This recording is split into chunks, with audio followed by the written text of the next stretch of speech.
Tanggapin po natin na kung saan ang lahat ay ipinagkatiwala lamang sa atin ng Diyos. Ang ating buhay ay bigay, regalo, kaloob, ipinagkatiwala sa atin ng Diyos. Panalangin sa mahal na Birhen ng Anunsyata, Birheng Maria ng Anunsyata. Sa iyo kami dumudulog at iniaalay ang aming mga panalangin. Punuan mo kami ng pag-ibig at liwanag ng iyong mahal na anak na si Jesus.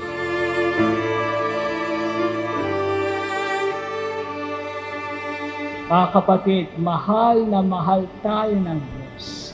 Binigyan na tayo ng tagapagligtas ang Panginoong Jesus. Ibigay sa atin ng Panginoong Jesus ang kanyang sarili na ang Birhen Maria. Sa ating parokya, ibinigay sa atin si San Juan Bautista, ibinigay sa atin ang Nuestra Señora de la Anunciata.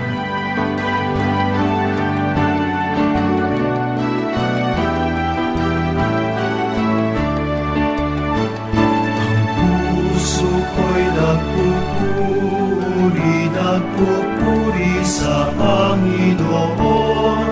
Nagagalak ang aking espiritu sa aking tagapagligtas, sapagkat nilihingap niya. Ikaw ang Anunsyata, ikaw na may pusong ina. Pinagkakatiwala namin ang aming mga kaluluwa at buhay sa oras ng aming kahinaan at pagsubok. Naway madama namin ang iyong patnubay at gabay. Puso ko'y nagpupuri sa Panginoon. Nagagalak ang aking espiritu sa aking tagapagligtas, sapagkat Hindi sapat ang pagdarasal. Meron dapat pagsas sa buhay. Hindi sapat na kung saan nakalahas, dapat din tayo na kung saan magbigay, magkaloob, maging bukas palad. puso ko'y nagpupuri sa Panginoon.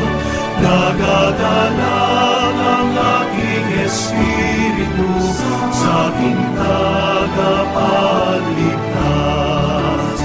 Luwalhati sa Ama, sa Anak at sa Espiritu Santo, kapara noong unang-una, ngayon at magpakailanman. Ang puso Ito ang mabuting balita. Tayo ay nagbukas palad, nag-alay at binigay, at ating ipinahay ang ating mahal na ina dito sa ating parokya. Sa ngalan ng Ama, ng Anak, ng Espiritu Santo. Amen. ang aking espiritu